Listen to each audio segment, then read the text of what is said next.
597 and 955, which needs to be looked at. Okay, so this is a lot of variance that you can see. Another measure of variance you can look at is IQR. You can see IQR 300 here. Right. Can you see IQR range 300? Yes.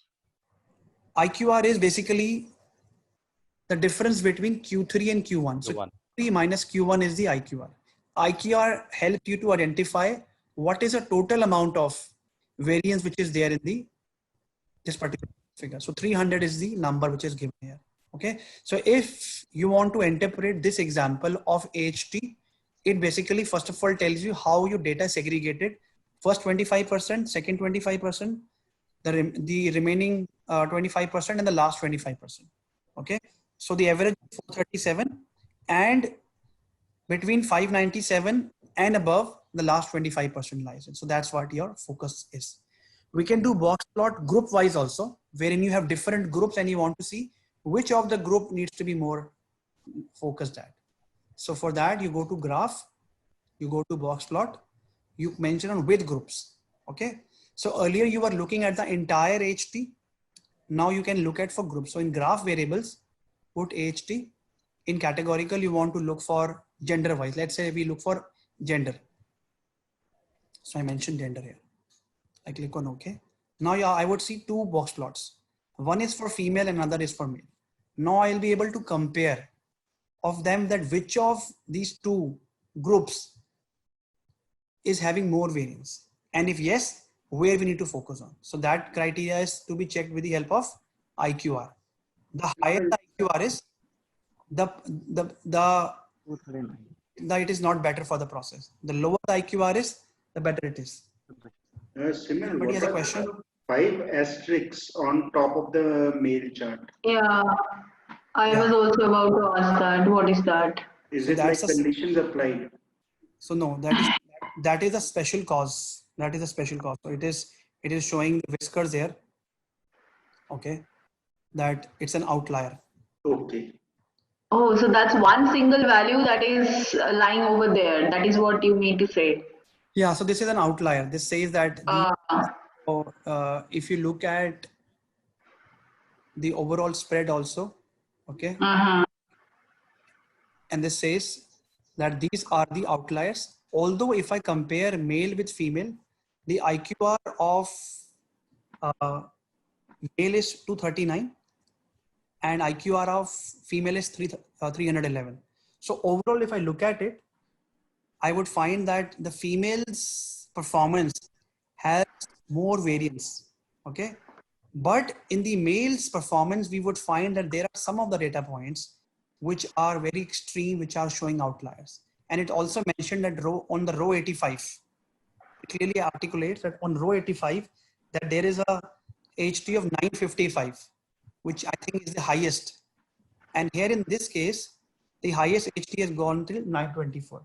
So box plot has not identified 924 as a outlier, but yes, it has calculated 955 as an outlier. So this helps me to identify that which of these two groups has more variance, and if yes, that what is that issue that we need to work upon. So here the median is 428, which means 50% of the people are above 428 and 50% of the people are less than 428. But if from 75% to 100%, that means my last quartile, the bottom quartile, is between 553 to 955.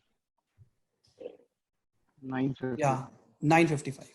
And here it is from 603 to 9. Yeah, it is from 603 to.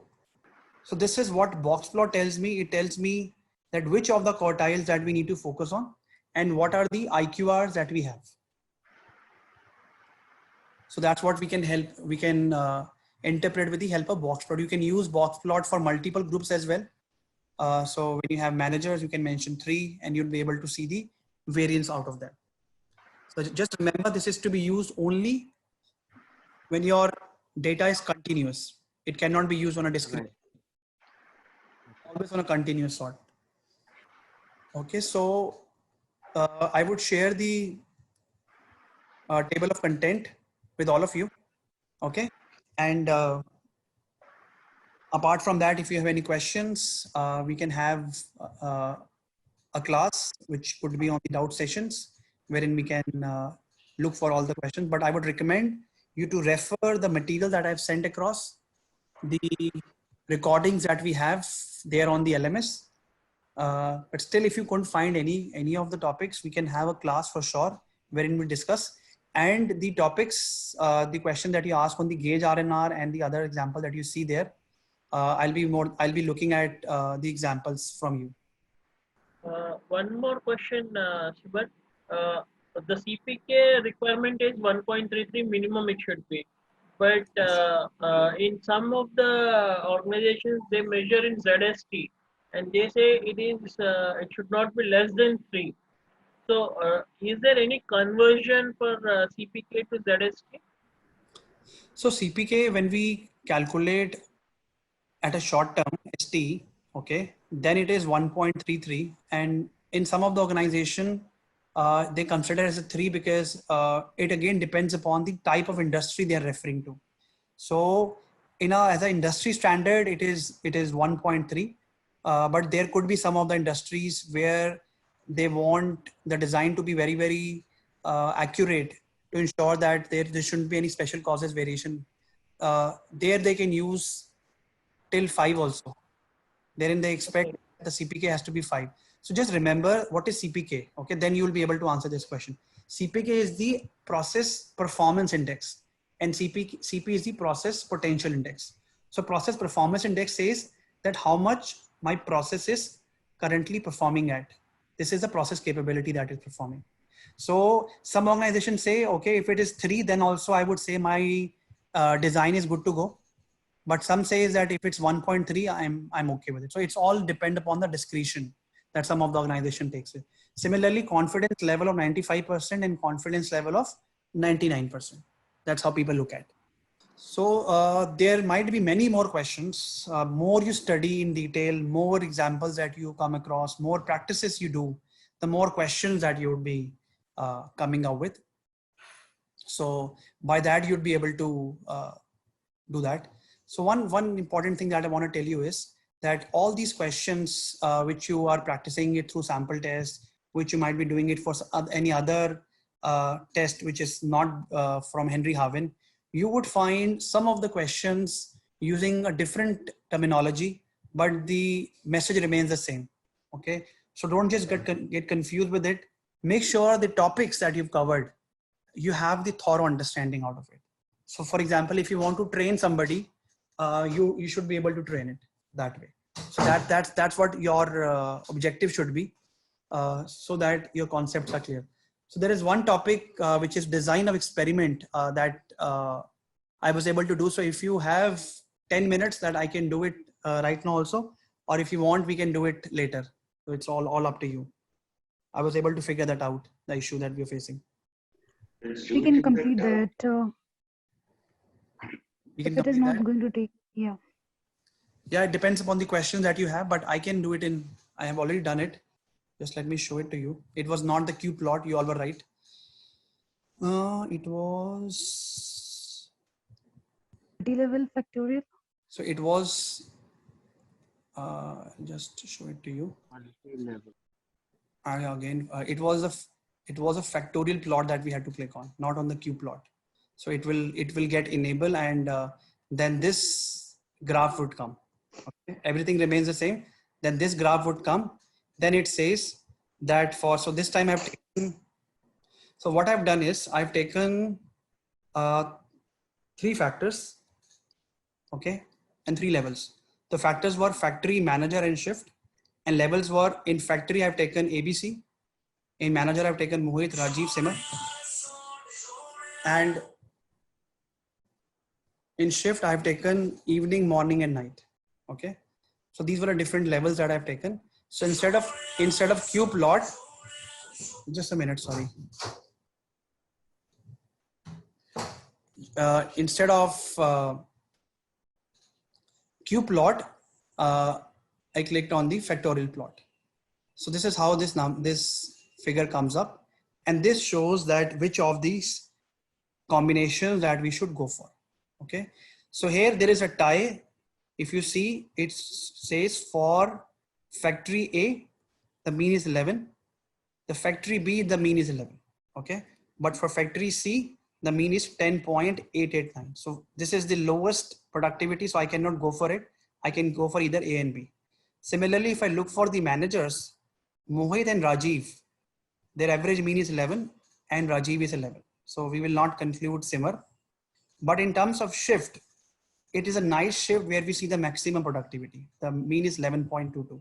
Okay. So now for coming up with the right design, okay.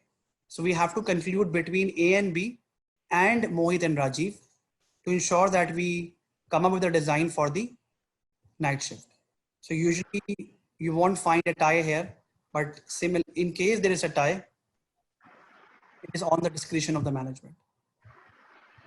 Okay, so we don't go separately again and try to figure out among these two with some kind of analysis. It can be just discussed, and as per the business decision, it can go ahead. So we have already done one of the replicas as well. So there were 27 runs because there were 3 levels and 3 factors. So we've already done 54 here. We have done the replica also. And basis the replica also, we found that there is a tie.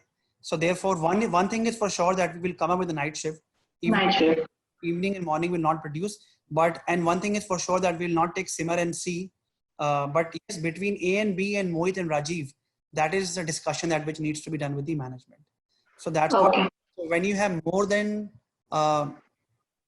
factors, then in that case, you can go for the factorial plot. It's an option here. Okay. That's DOE factorial. This will get enabled. You try it and just show me the results, maybe tomorrow or maybe tomorrow evening or morning. And then if you come up with something else, we can discuss that also.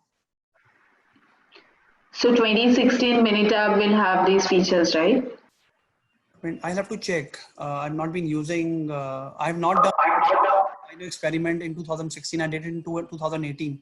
So I'm not too sure about it, but it should be there. It should be there.